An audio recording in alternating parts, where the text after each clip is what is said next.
In nomine Patris et Filio et Spiritui Sancti. Amen.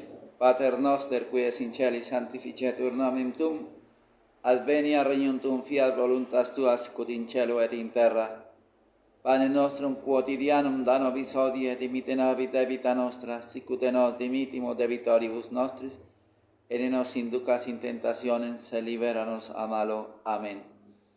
Ave Maria, gratia plena Dominus tecum, benedicta tui mulieribus, benedictus fructus ventris tui, Iesus. Santa Maria, Mater Dei, ora pro nobis peccatoribus, nunc et in hora mortis nostre. Amen. Ave Maria, gratia plena Dominus tecum, benedicta tui mulieribus, benedictus fructus ventris tui, Iesus.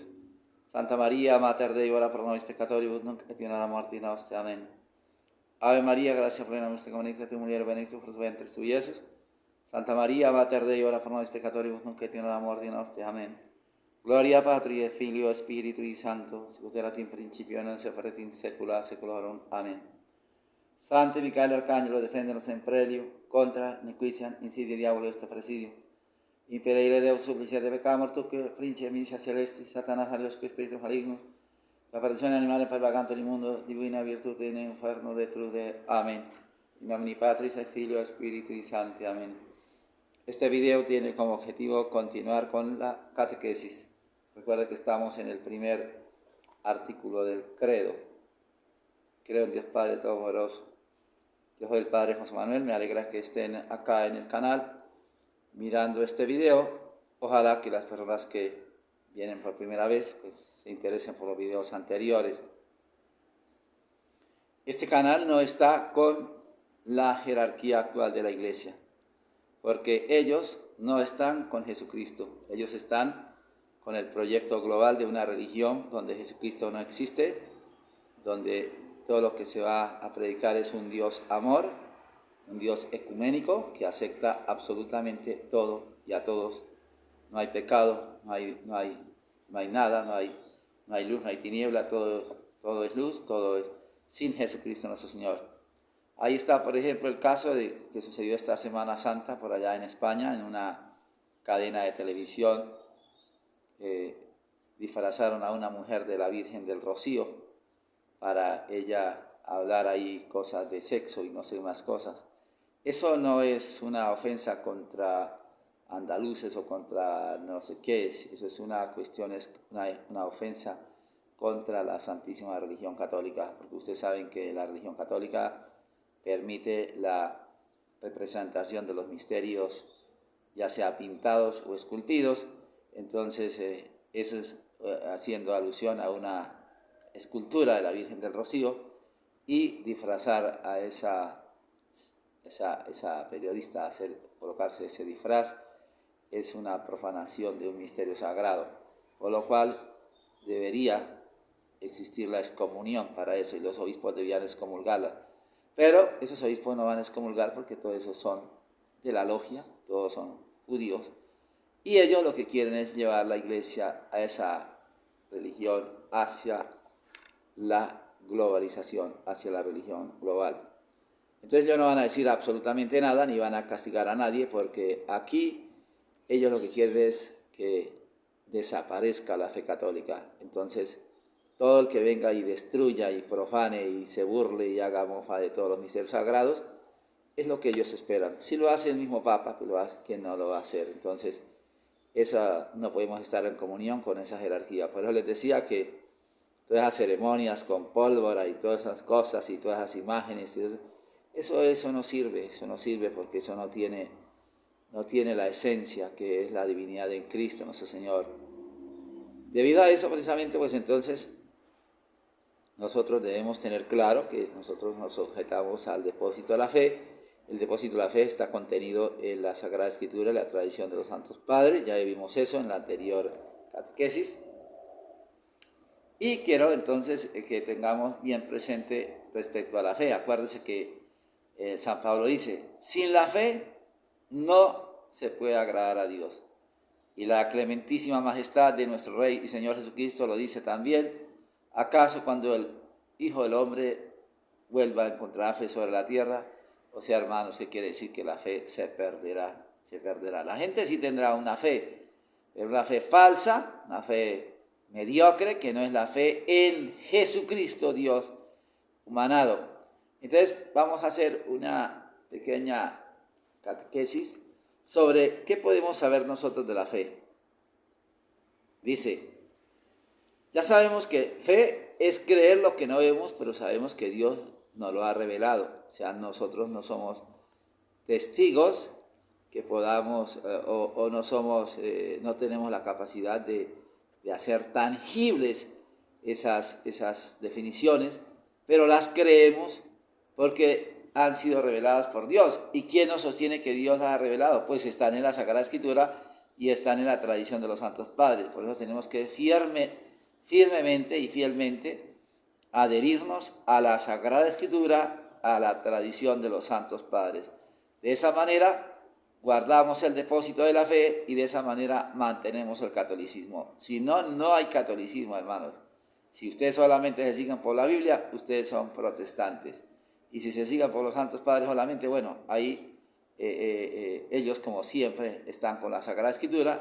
El que sigue los santos padres sigue la Sagrada Escritura. Una cosa da a la otra. Pero el caso de la Biblia, como dicen los protestantes, rechazando a los santos padres, pues entonces son herejes luteranos y cada quien agarre, como dice, su camino como quiera. Entonces la fe es creer lo que Dios nos ha revelado sin que nosotros lo veamos, sino que eso es una aprehensión del alma. Eso es del alma. La fe es para el alma, la fe no es para el cuerpo. Porque yo no puedo adquirir gramos de fe para beneficio de mi cuerpo. Aunque los frutos de la fe sí repercuten en el cuerpo, porque si vivo según la fe, pues voy a vivir según Dios y voy a vivir en bendición con Dios, no solamente la cuestión de la salud del cuerpo, de la mente, sino en todos los demás aspectos. Cuando creo un hecho porque me lo cuentan, una persona que merece crédito. Así lo que caracteriza la fe es admitir una cosa porque otro lo dice, o lo que es lo mismo admitirla por el testimonio de otro. Aquí ya decimos que el testimonio de nuestra fe católica está en el testimonio de Dios, escrito en los 72 libros de la Escritura y la voz de los santos padres, los escritos de los santos padres, de los concilios, de la liturgia católica. Acuérdense, eso forma parte, pero es que es necesario defender, porque de esa manera conservamos el legado, y al conservar el legado estamos unidos con Cristo nuestro Señor. La fe se diferencia de la opinión, que no admite las cosas como ciertas, sino como simplemente probables. La fe no puede ser probable, la fe es. Las cosas en la fe son o no son. Ahí no es que si yo doy la cabida a la duda, nada. B, de la ciencia, que admite las cosas como ciertas, pero no porque otro las dice, sino porque uno ve o comprende que son así. O sea, la experiencia. Ustedes saben que para eso están los laboratorios, para hacer experimentos y comprobar las hipótesis, cuyas deducciones son fruto de una experiencia. Nosotros en la fe no vivimos como la ciencia del fruto de la experiencia, sino de la fe como Dios la ha revelado. Por ejemplo, no admitimos que es de día o que 2 y 2 sean 4 porque otro lo diga, sino porque vemos y comprendemos que es así. O sea, ¿eso qué quiere decir? Lo que llama empírico, lo que se consta a través de los sentidos. La fe no es de los sentidos. La fe se divide en divina y humana, según que admitamos lo que Dios o el hombre nos enseñan. Hay muchas verdades de fe humana, porque son muchas las cosas que no podemos saber sino por el testimonio de otro. Por ejemplo, quiénes son nuestros padres, dónde nacimos y en general todo acontecimiento que nos hemos presenciado, que no hemos presenciado personalmente. La fe en sentido estricto, sus elementos.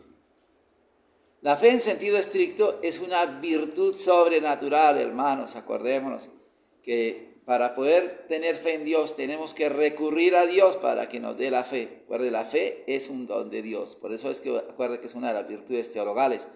Fe, esperanza y caridad. Es una virtud sobrenatural mediante la cual aceptamos todas las verdades que Dios nos ha revelado apoyados en la autoridad del mismo Dios que está contenida en la Escritura y en la tradición de los santos padres. Primero decimos que la fe es una virtud sobrenatural, con lo cual denotamos dos cosas. A, que es una virtud que no podemos sacar de nosotros mismos, hermanos. Tenemos que suplicarle a Dios que nos dé la fe, que nos dé la fe, que nos aumente la fe. Que es una virtud que no podemos sacar de nuestra cosecha, sino que Dios nos infunde.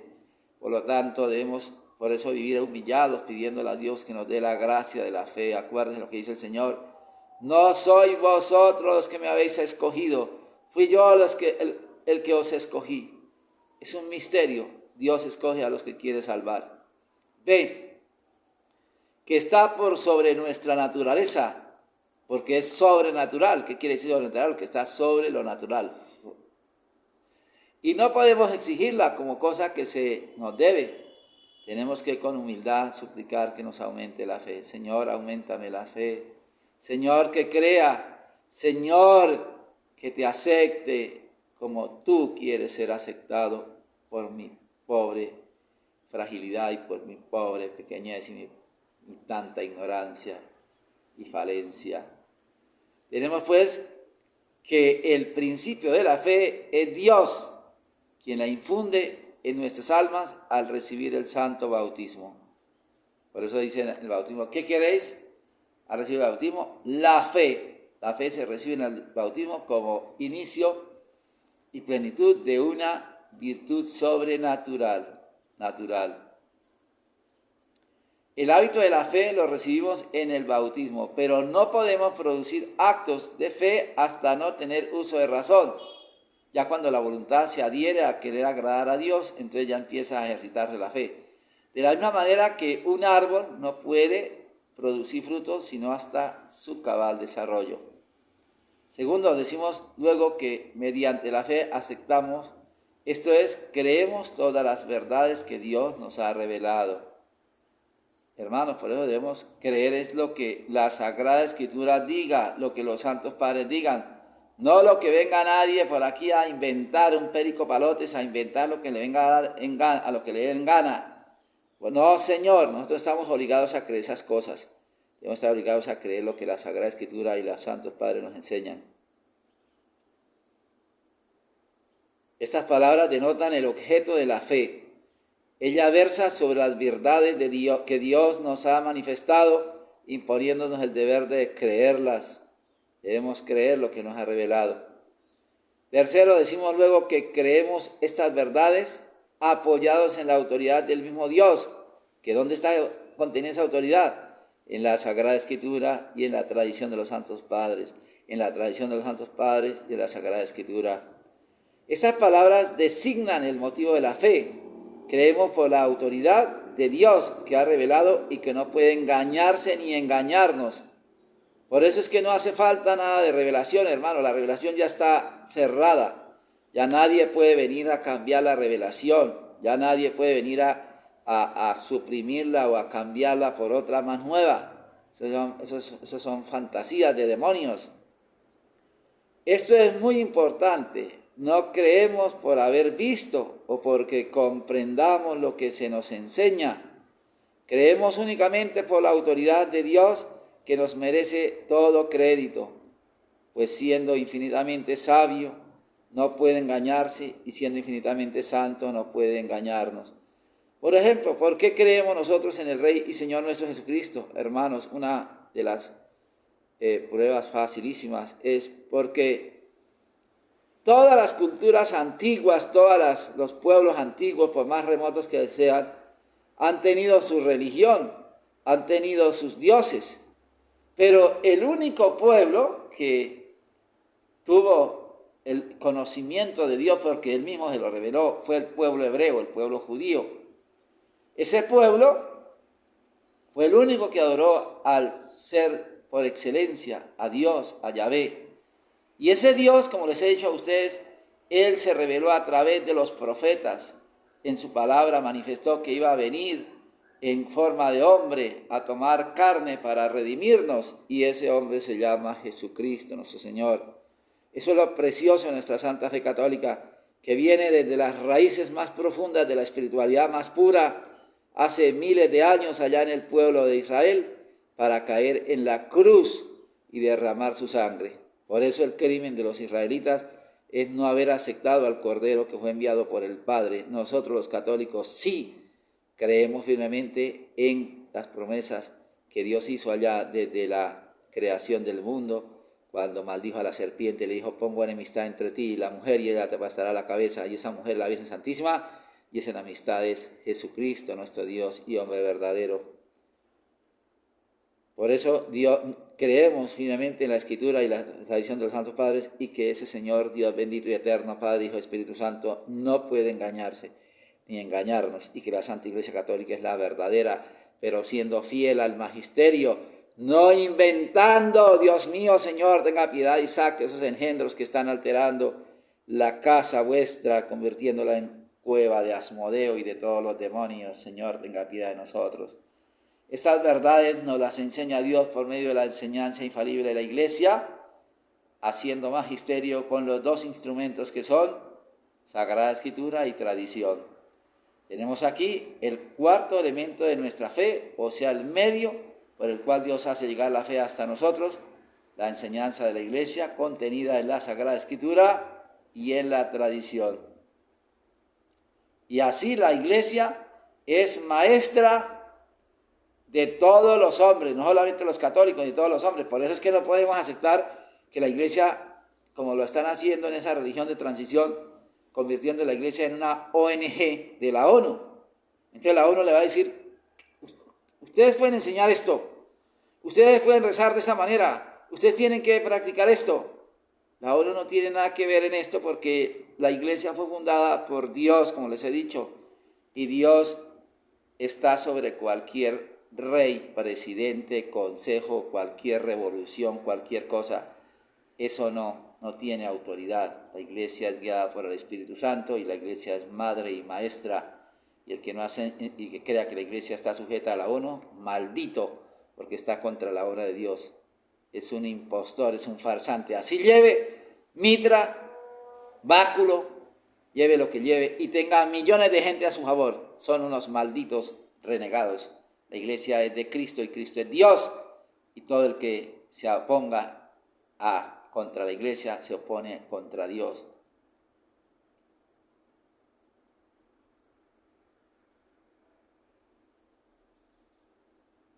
Acuérdese, la Iglesia es colocada por Dios como maestra de todos los hombres del mundo, no de un grupito, no de una secta. La Iglesia no es una secta, la Iglesia es católica, quiere decir global, universal. Diversas especies de fe. Debemos distinguir entre la fe divina, la fe católica y la fe eclesiástica. La fe divina tiene lugar cuando la verdad que se cree ha sido revelada por Dios, pero no ha sido definida por la Iglesia, o sea, no se ha especificado. Y de hecho todas las definiciones católicas tienen que ser divinas, porque de lo contrario nada. Por ejemplo, la infalibilidad del Papa antes del Concilio Vaticano I. Toda la gente sabía, y aprovecho para decirles, toda la gente sabía, el católico piadoso, ustedes saben que el católico verdadero, todo, y eso incluye el sacerdote, el obispo, el papa, todo, un respeto hacia el sacerdote. Todos, eso no es que el obispo vaya a faltar el respeto al sacerdote, porque es obispo, no. Un obispo verdaderamente piadoso respeta al sacerdote. Un papa piadoso respeta a los sacerdotes de Cristo. Entonces, ¿qué pasa? Que un católico, un fiel católico, también se nota por el respeto al sacerdote. Así el sacerdote sea una persona que no da testimonio suficiente, pero el solo hecho de haber sido ungido con el aceite sagrado ya lo hace que la persona que es piadosa reconoce ese grado y lo respeta. Una persona impía o una persona falsamente católica falta el respeto al sacerdote, lo grita y lo vitupera y no le hace caso. Acuérdense la palabra que dice el Señor: a quien vosotros oye, a mí me oye. Eso lo medita un católico verdadero. y lo practica. Pues bien, el Concilio Vaticano II, sabemos que todos los católicos antes del el Concilio Vaticano I, cuando definió la infalibilidad papal, pues realmente eso no era necesario. Para mí no era necesario que fuera definido el dogma de la infalibilidad papal. ¿Por qué? Porque todo el católico respetaba la autoridad del Santo Padre. Nadie en el mundo estaba irrespetando al Papa, que fuera católico, y el Papa gozaba de una autoridad impresionante y el respeto que se le tenía en todo lugar. Pero no sé, pienso que de pronto el trabajo de las logias tal vez y la incidencia de la sinagoga llevaron a que se proclamara el dogma de la infalibilidad papal, que el Papa era infalible. Eso no es ninguna mentira, eso es una verdad. Pero ¿qué pasó? Que se tergiversó, porque a la gente, el Papa, dice el concilio es infalible, pero no tiene derecho a inventar ninguna doctrina nueva. Él tiene que someterse a las dos fuentes de revelación, que es la Sagrada Escritura y la tradición. Pero ¿qué se empezó a enseñar en todos los púlpitos, en todas las predicaciones de los curas? Que el Santo Padre era, mejor dicho, un ángel, un arcángel, un serafín, que hablaba directamente con Dios. Y mejor dicho, que el Santo Padre no tenía ni que bañarse, porque él era, mejor dicho, un arcángel, un serafín aquí en la tierra. Y así le embutieron a la gente más de 100 años, como 100 años le embutieron esa catequesis a la gente, para que lleguemos ahora a que el Papa diga que se puede cambiar la Sagrada Escritura, que hay que quitarla porque es muy vieja, que Cristo tiene sangre pagana, que Dios cambia, que casar a hombre con hombre no tiene ninguna cosa escandalosa, y la gente todavía no se da cuenta de que ese señor está contaminado. Dese cuenta cómo endiosaron la figura del Papa, y mejor dicho, el Papa dice hoy en día, no hay infierno, y la gente le cree. Entonces, la Sagrada Escritura, ¿qué es? Basura. ¿Por qué? Porque el Señor dice, id malditos de mi Padre al fuego eterno para el diablo y sus ángeles. Y el Santo Padre que dice, no existe infierno. O sea, dése cuenta cómo endiosaron a ese Señor con esa definición del dogma de la infalibilidad papal. O sea que el Papa va a decir, no hay Dios, y la gente sigue al Papa. Dése cuenta usted cómo idiotizaron la gente con esa definición dogmática, porque sí enseñaban que el Papa era infalible, pero no dijeron que era solamente en cuestiones de moral y de dogma, y que se podía equivocar si empezaba a contaminar la iglesia con enseñanzas malvadas. Y nada, hoy en día todos siguiendo a esta gentuza que se zapatea toda la revelación de Dios. Entonces de ahí, precisamente, ese error monstruoso que se cometió de haber ido a hacer una proclamación dogmática que no prácticamente era necesaria, porque todos respetaban al Santo Padre sin tener necesidad de decir que era infalible, y fue luego exaltar esa infalibilidad sin la subcondición de condiciones de que tenía que respetar respetar el depósito de la fe, que solo podía ser magisterio era con las dos fuentes de revelación, como era la Sagrada Escritura y la tradición. Y el Papa empezó a hacer ahora magisterio con la impiedad y la inmoralidad y la corrupción y el satanismo. ¡Qué asco! Fe católica tiene lugar, la fe católica dice, tiene lugar cuando la verdad ha sido revelada por Dios y definida solemnemente por la Iglesia, infalibilidad del Papa después del Concilio Vaticano I. Fe eclesiástica tiene lugar cuando la verdad no ha sido revelada en sí misma, pero sí fue definida solemnemente por la Iglesia, la espiritualidad del alma. Eso, imagínense, si Dios es espíritu y si somos imagen de Dios, pues eso se supone que eso se deduce. En la fe debemos distinguir dos cosas: el hábito de ella, que se nos infunde en el bautismo, y el acto de fe, que se encuentra en el asentimiento que da nuestro entendimiento a la verdad revelada. Entonces, acuérdese, tenemos el hábito de la fe con el bautismo, pero tenemos que asentar la verdad revelada por Dios. Por eso, hermanos, la gente no tiene hábito de fe, tiene el hábito de fe, pero no hace actos de fe. Por eso es que llega a la casa un testigo de Jehová y empieza a hablarles contra la Santísima Trinidad, y como no sí tiene la fe católica en el bautismo, pero como no ha hecho actos de fe a la Santísima Trinidad, que se logra a través del estudio, a través de la oración dedicada expresamente a este misterio, que llegan los testigos de Jehová y lo cogen y lo vuelven nada, contra la Trinidad, contra la maternidad divina de María, contra la divinidad de Cristo, ¿ven? Contra la presencia real de Cristo en la Eucaristía. ¿Por qué? Porque se hacen es una nebulosa, lo mismo que pasa con el Papa. El Papa, Dios, la vaca sagrada. Ellos no se preguntan, pero si el Papa enseña errores y está fallando a Cristo. No, es el Papa, es el Papa. Así pasa lo mismo con la hostia, en el sagrario. Ahí está Dios, pero no saben que es con su cuerpo, su sangre, su alma y divinidad real y sustancialmente, y que si el sacerdote hay 20 personas y no hay una sola hostia consagrada, la puede partir en las 20 pedacitos y en cada pedacito está Jesús entero porque Él es Dios y es indivisible. No, ellos no hacen eso, sino que no hacen actos de fe. Y los actos de fe se hacen es a través del estudio de la doctrina y a través de la oración con esos estudios que se hagan. Entonces vienen los herejes, los agarran, los envuelven y adiós, todo se va al trasto, todo se va al trasto.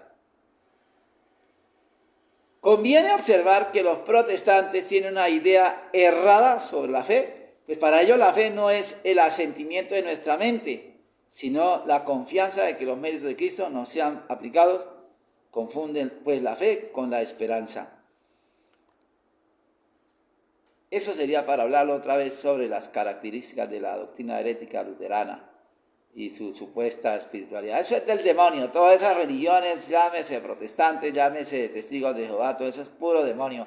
Ustedes estén seguros que si Dios se da a conocer al mundo, es a través de el depósito de la fe católica. El resto son puros engaños, pura mentira y pura apariencia. Eso es pura falsedad. ¿Y qué es lo que pasa cuando lleguen a unir esa religión de transición con la religión global? Pues que todo eso se desaparece, o sea, ya queda todo globalmente diabólica. La fe es racional. La fe es perfectamente racional tanto en el motivo como en el modo de inducirnos a creer. Primero, la fe es racional en el motivo. En efecto, para creer en un hombre, le exigimos ciencia, esto es, que sepa lo que está diciendo, porque si empieza a hablar disparate y no sabe nada, pues entonces vaya, se aprenda primero lo que quiere decir y ahí sí viene nos narra eso. B, veracidad, que tenga la rectitud necesaria para no engañarnos. Pues bien, estas dos condiciones que exigimos en el hombre, las encontramos siempre en Dios y en un grado infinito, puesto que Dios es infinito. Claro está que por nosotros no ser infinito, pues se puede hablar de un grado superior. Pues Dios jamás podrá engañarse ni engañarnos. La fe es también racional en el modo. En efecto, la fe no nos obliga a creer las verdades reveladas, sino después de estar seguros de que Dios es verdad, en verdad las ha revelado. La fe no obliga a nadie. En primer lugar, que Dios no obliga a nadie a seguirlo. El Señor lo dice muy claro: quien quiera venir en pos de mí, niéguese a sí mismo, tome la cruz de cada día y sígame. Dice quien quiera. No está obligando a nadie a garrote y a machete y nada. Es el que quiera. Nosotros hemos hecho una elección y eso es lo bueno que ha tenido siempre la fe católica y por eso han llegado los innumerables mártires a la iglesia, porque la gente por pura voluntad escoge a Dios, no por intereses de dinero. Todos esos pastores evangélicos que están haciendo milagros y embaucando gente, toda esa gente lo hace por dinero. Mire, uno como sacerdote tiene el día en que, lo que yo les decía a usted alguna vez, ha habido días que no hay para un pasaje, hay días que no hay para comprar una panela, y hemos trabajado por la doctrina. Ellos jamás se vuelven pastores evangélicos, carros de alta gama, comidas finísimas, trajes finísimos, viviendas finísimas. Son unos mentirosos, no se den creer de esos bandidos. Son unos interesados. Ellos no tienen a Dios sino al Mamón, el Dios del demonio del dinero. Seguimos entonces. Volvemos a repetir esto. Si creyéramos una verdad como revelada por Dios sin tener seguridad, de que en verdad fue Dios quien la reveló, nuestra fe no tendría fundamento racional. Porque Dios la ha revelado a través de la Escritura y la tradición de los santos padres. Por eso Dios, antes de obligarnos a creer, nos prueba mediante el milagro y la profecía que es el quien es verdad ha revelado. O sea, Dios, para pedirnos que creamos en Él, hace los milagros. Entonces, ¿dónde están los milagros de la Sagrada Escritura? Pues lean la cantidad de milagros que hay, extraordinarios, donde está demostrando que Él es el que está revelando eso. La cantidad de milagros de los santos padres, muchísimos. Hay que nada más ver la historia de los santos, la cantidad de milagros que hicieron nuestros santos padres de la iglesia. Recuérdese de lo dicho en el número 18, en el que se explicó cómo el milagro y la profecía se llaman motivos de credibilidad. Bueno, eso no lo hemos visto todavía. Los misterios. Misterio es en general una verdad que no podemos comprender, pero que conocemos por su efecto. Aquí ya es del efecto, se habla del efecto. La naturaleza está llena de misterios y vivimos rodeados de cosas que no podemos comprender, cosas que son palpables a los sentidos. Acuérdense que aquí ya no está hablando de la mente, sino que está hablando de los sentidos, que palpamos misterios, que palpan lo que se cree, por ejemplo, ver una sombra, que yo vea pasar una sombra, eso es un misterio. Que yo escuche un lamento a medianoche, o eso hablando de lo tenebroso, pero también de la luz lo hay. Que por ejemplo un misterio de que a una persona la vaya a atropellar un carro y después a la primera la trastiene al otro lado, pues un misterio, pero ahí sabemos que hay cosas sobrenatural de Dios, como también lo otro hay del demonio. Nadie sabe a fondo qué es la vida, cómo se comunica el nuevo ser, cómo desaparece. Nadie comprende cómo se cambia el alimento en nuestra carne y huesos, cómo se cambia el alimento en carne y huesos. Nadie conoce a fondo lo que son la luz, el calor, la electricidad, etc. Todo esto lo admitimos por sus efectos, pero su constitución íntima se nos escapa.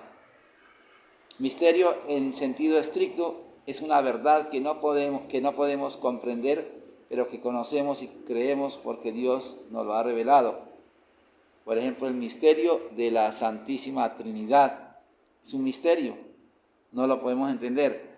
No debemos extrañar que en la religión haya misterios, porque si a cada paso los encontramos en los seres limitados de la naturaleza, con mayor razón en Dios, un ser infinito, con todas las perfecciones a su grado infinito, que sobrepasa inmensamente la capacidad de nuestro entendimiento. Nosotros no podemos entender porque somos criaturas pequeñas, limitadas y fuera de eso contaminadas con el pecado original y los pecados que hayamos cometido. Nunca creería en la divinidad de una religión que no tiene misterios, dijo un célebre pensador. En efecto, un Dios que cabe dentro de mi entendimiento ya no es Dios, y una religión que en todo está al alcance de los hombres no es divina. Los misterios no son contrarios a la razón humana, sino que únicamente están por encima de ella. Por ejemplo, las leyes de la electricidad, que son conocidas por el sabio, son un misterio para el ignorante, mas esto no quiere decir que vayan contra su razón, sino que le son superiores. No puede haber contradicción entre la razón y los misterios revelados, porque Dios, siendo a la vez autor de la razón y de la revelación, cualquiera contradicción entre la razón y los misterios implicaría contradicción en el mismo Dios, lo que no es dado suponer. De todas maneras, sabemos que, como lo hemos hablado, la Iglesia Católica es una iglesia de portentos y maravillas originados precisamente por el Dios infinito, indescifrable. Y que si Dios, como dice este señor Bergoglio, cambiara, pues acuérdese, Dios no puede cambiar porque quiere decir que está trasteando. Lo que cambia es porque va en proceso de transición, lo que están haciendo ellos para llegar a la religión global. Dios no puede cambiar porque Dios tiene su esencia infinita y todos sus poderes y todos sus dones son en grado infinito, indescifrables, incambiables, y entonces son inabarcables para mi entendimiento pequeño y contaminado por el pecado original y mis pecados personales. Entonces Dios no puede ser abarcado, ¿no? Dios no puede ser abarcado, por eso los misterios existen en el mundo sobrenatural y no podemos llegar a tenerlos con medida y descripción exacta porque se escapan a nuestra pequeñez. Espero, hermanos, que hayan llegado hasta el final del video. Dios les pague porque el tiempo que aportan al canal y para que también vayan profundizando las verdades. Les voy a dar la bendición. Espero. Adiutorio nostro in nomine Domini, qui feci cielo e terra, Domini exaudi orazione mea, come sancto venia, benedicamo Domini Deo gracias, benedicat vos omnipotens misericordia Dominus Pater, et Filius, et Spiritus Sanctus. Amén. Que en todo Dios sea glorificado.